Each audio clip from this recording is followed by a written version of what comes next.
Hi, and welcome. I am Kate Laughlin, the classy cat lady of the Lowcountry. I'm the proprietor of Catnip and Coffee, and I'm also the founder and executive director and president of Lowcountry Feline Leukemia Rescue, where we're educating about preventable diseases in the Lowcountry. Together, we're saving the lives of the Lowcountry, one feline leukemia positive at a time. No, it doesn't want to. There we go. Okay, so the purpose of the Lowcountry Feline Leukemia Rescue is to eliminate the unnecessary euthanasia of healthy cats testing positive for feline leukemia in animal shelters across the Lowcountry of South Carolina. Now, my definition of the Lowcountry of South Carolina is Berkeley, Charleston, and Dorchester counties. So some quick facts about feline leukemia. You can see on the prevalence map here that our prevalence for feline leukemia is between 2 to 4%, with the highest rates being Midwest, West, and South, most likely due to the efforts up in the Northeast for sterilization of cats, which helped prevent the spread of feline leukemia virus and FIV virus. Right now, the point of care test is just a snapshot in time. So that just tells us right now that cat's retrovirus status. It doesn't tell us anything about the future, doesn't tell us anything about the past, and it is not a prognostic indicator. Right now, we know that the average lifespan is greater than 2 years, and feline leukemia programs getting adopted out in various shelters and rescues across the United States are becoming the norm. So in 2022, the AAFP, or the American Association of Feline Practitioners, they released new retroviral guidelines, specifically stating that cats are tested under various circumstances and for different reasons. So a single testing protocol is difficult to recommend for all cats.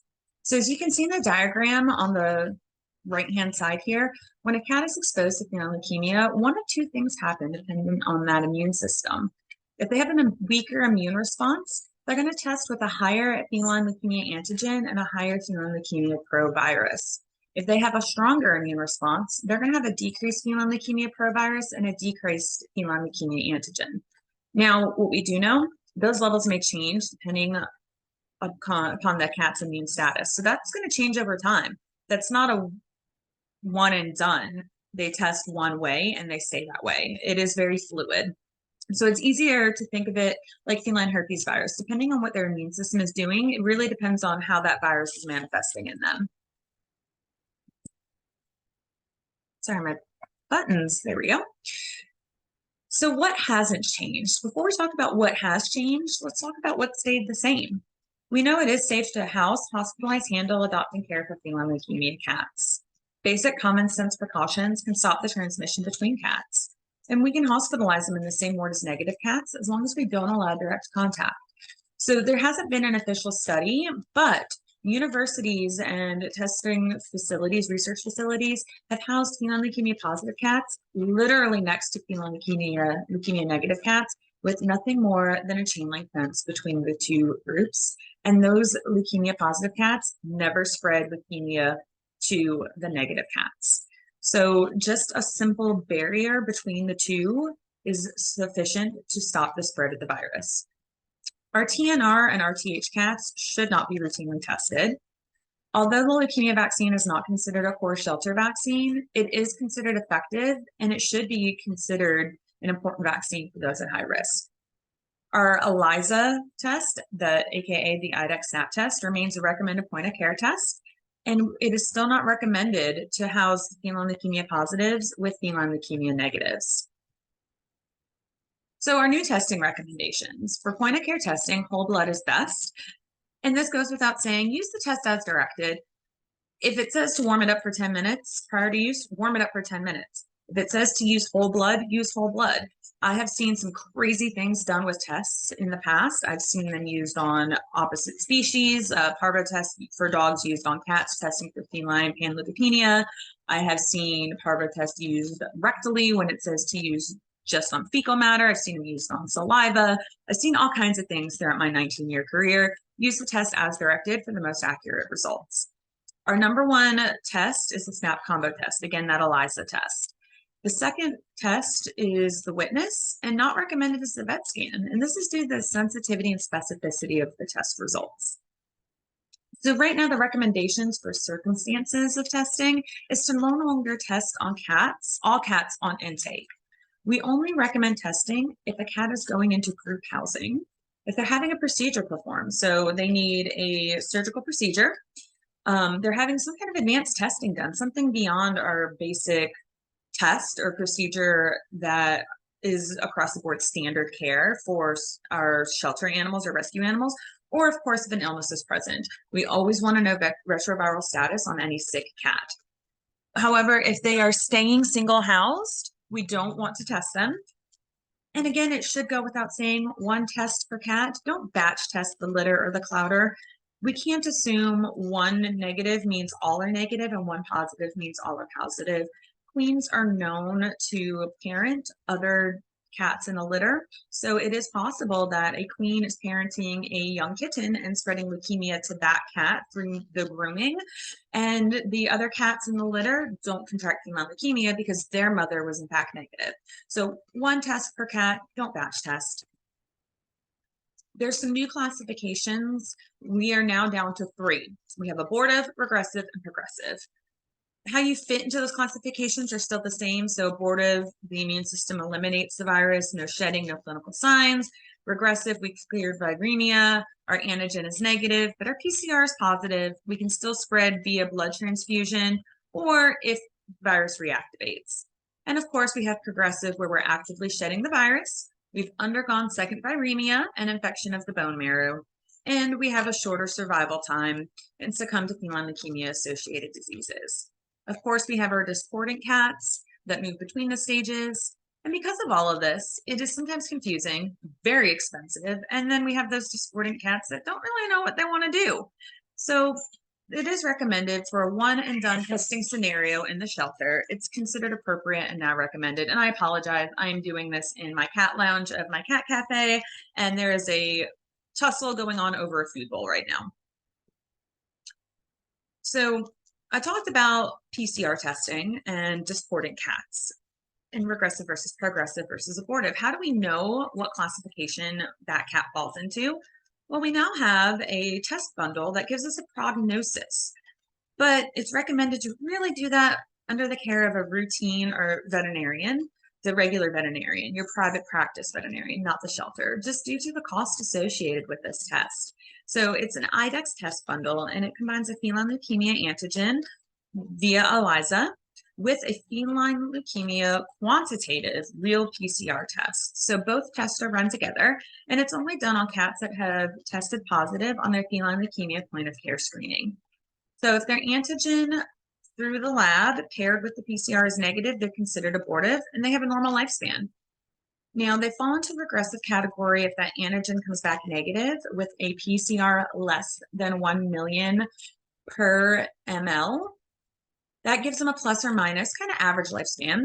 Or they're regressive if their antigen is positive with a negative PCR. Either one of those, they qualify as a regressive cat with an average plus or minus normal lifespan. They become progressive if their antigen is negative with the PCR greater than 1 million per ml, and that is when we have that reduced lifespan and we most likely are going to succumb to a feline leukemia associated disease.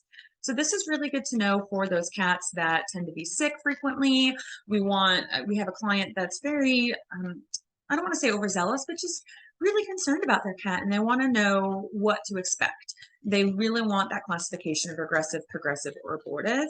This is a great way to create that valid veterinary client-patient relationship. So how do we manage these guys? We know that infected cats can live for many years with a high quality of life. We want to follow preventative healthcare strategies, pretty much what's outlined by the American Association of Feline Practitioners. We want those clients to be well educated on what illness looks like in these kids. So as soon as these feline leukemia positive cats are showing signs of reduced appetite or no appetite, any signs of upper respiratory infection, anything out of their normal behavior, they need to be seen by their veterinarian. And then, of course, limiting the spread of infectious disease, not just spreading feline leukemia from their positive cat to other negative cats, but reducing the chance of zoonosis to that feline leukemia cat. Their immune system has been just decimated, we want to make sure that we are not giving them things like ringworm, easy to spread upper respiratory infections. We want to make sure we're not bringing home diseases to that feline leukemia positive cat. And then I embolden this because I feel like it's really important to hit home. Euthanasia of positive cats is not recommended. If they are healthy, it is no longer recommended to euthanize them. So treatment, there's a lot to say about that. And you can find this in the American Association of Feline Practitioners Retroviral Toolkit. We don't really have the data to show that antiviral agents or immunomodulatory antiviral drugs are going to have any benefit. Nothing really has been demonstrated. Long-term use is costly with mild to severe toxic side effects. So unless that cat is particularly ill with severe stomatitis or neurologic signs, it's not really recommended. We just support them, give nutrition, making sure that we are following up on any illnesses the moment they appear, and just treating them the best that we can. Yeah, there's not really a whole lot of treatment out there. It's just supportive therapy and treating those secondary diseases as they occur. So preventative care, you know, that whole adage, an ounce of prevention is worth a pound of cure, or yeah, ounce of prevention is worth a pound of cure. Initial vaccine protocol for kittens and unvaccinated adults. We want to first test them. There's no point in vaccinating if they're positive. That vaccine is going to be considered useless and a waste of resources. So we can test at any age. Maternal antibodies are not going to interfere with this test because it is an antigen test, not an antibody test. We can give that first vaccine as early as 8 weeks old, and they receive 2 vaccines 3 to 4 weeks apart. And then we booster the vaccine 1 year after the initial vaccine series. Once they reach 2 years of age, we revaccinate based on their exposure risk. So if they're an indoor-only cat with no exposure to other cats, or they live in a household with other cats known to be feline leukemia negative, and they have 0 risk factor, they do not need to be revaccinated. If they have a minimal or low risk factor, such as a cat that has no history of intercat aggression and limited outdoor access with low possibility of exposure, then they can be revaccinated every 2 years. However, those with a high risk of exposure, so cats with outdoor access or living with known feline leukemia cats, or come in contact with cats of unknown retroviral status, they need to be revaccinated yearly.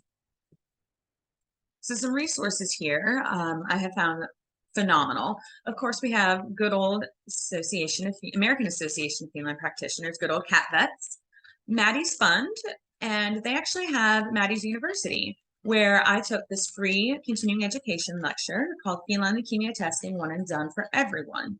You create your free online account through Maddie's University, and then you just type in the search engine feline leukemia, and this amazing CE comes up. Austin Pets Alive / American Pets Alive. Austin Pets Alive has changed the world and the front of feline leukemia adoptions. And then American Pets Alive has got some amazing resources. And then, of course, the IDEXX Feline Leukemia Quantitative Real PCR. And I've got their information there. And if anybody would like a copy of these hyperlinks, I have my email address here, meow@classycatlady.lvt.com. I'm happy to share. Let me know if you have any questions or concerns. I am here to be a resource for all. As a licensed veterinary technician, my job is to educate, and I am here to do that to the best of my ability. Thank you so much, and let me know if you have any questions or concerns.